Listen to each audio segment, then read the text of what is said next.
নতুন ছাত্র সংগঠনের ঘোষণা দিয়েছেন বৈষম্যবিরোধী ছাত্র আন্দোলনের কয়েকজন সমন্বয়ক। তারা জানিয়েছেন 2 দিনের জনমত জরিপ করে সংগঠনের বিস্তারিত ঘোষণা করা হবে। তারা বলেছেন, ঢাকা বিশ্ববিদ্যালয়সহ সারা দেশের কলেজ, মাদ্রাসা ও বিশ্ববিদ্যালয়ে 2 দিন অনলাইন ও অফলাইনে জনমত জরিপের মাধ্যমে নতুন ছাত্র সংগঠনের ব্যাপারে সিদ্ধান্ত গ্রহণ করা হবে। সোমবার 17 ফেব্রুয়ারি বিকেল 4:30টায় ঢাকা বিশ্ববিদ্যালয়ের মধুর ক্যান্টিনের সামনে এক সংবাদ সম্মেলনে এ তথ্য জানানো হয়। এ সময় বৈষম্য বিরোধী ছাত্র আন্দোলনের অন্যতম সমন্বয়ক আব্দুল কাদের, আবু বাকের মজুমদার, হাসিব আল ইসলাম প্রমুখ উপস্থিত ছিলেন।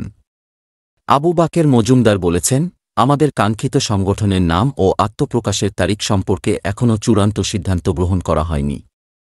2 দিন অনলাইন ও অফলাইনে জনমত জরিপের মাধ্যমে এই সিদ্ধান্ত নেওয়া হবে। তিনি আরও বলেন, এই সংগঠন কোনো লেজুরভিত্তিক ছাত্র রাজনীতি করবে না। এর স্লোগান হবে স্টুডেন্ট ফার্স্ট, বাংলাদেশ ফার্স্ট। এই ঘোষণার পরে আলোচনার ঝড় ওঠে অনলাইন ও অফলাইনে।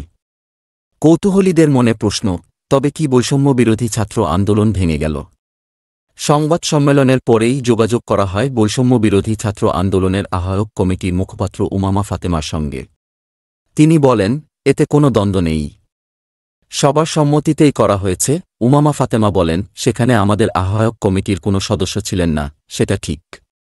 তবে এখানে এ ধরনের কোনো দ্বন্দ্ব নাই।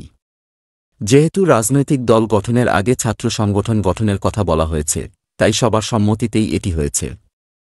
আব্দুল হান্নান মাসুদ বলেন, নতুন রাজনৈতিক বন্দোবস্তের জন্য নতুন ছাত্র রাজনীতি দরকার। এজন্য নতুন ধারার লেজুরবৃত্তিহীন ছাত্র রাজনীতিকে আমরা স্বাগত জানাই। যারা নতুন ছাত্র সংগঠনের সঙ্গে জড়িত হবে, তারা বৈষম্যবিরোধী ছাত্র আন্দোলন থেকে পদত্যাগ করে যাবে। তিনি আরও বলেন, বৈষম্যবিরোধী ছাত্র আন্দোলন একটি প্রেসার গ্রুপ হিসেবে বিদ্যমান থাকবে।